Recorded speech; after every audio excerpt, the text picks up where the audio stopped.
Velkommen til den her lille demo omkring opretning af en lokation. Vi starter med at gå ind i Location Manager, og her der kan du højreklikke på barren her og sige Add Location. Du kan også gå op i Action og sige Add Location herfra.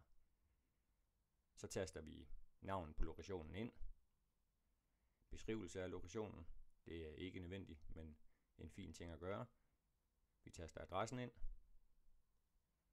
postnummeret ind og byen ind. Så vælger vi et ikon, der passer til lokationen.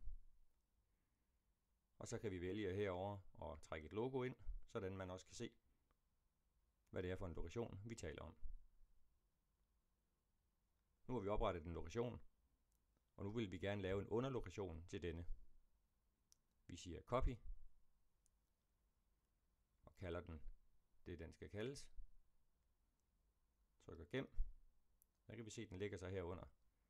Hvis det nu skal være en underlokation, så trækker vi den lige herind og slipper. Og så spørger systemet, om den skal ændre adressen, så den passer med hovedlokationen. Og det siger vi bare ja til.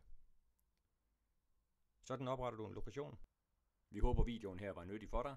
Tak fordi du kiggede med.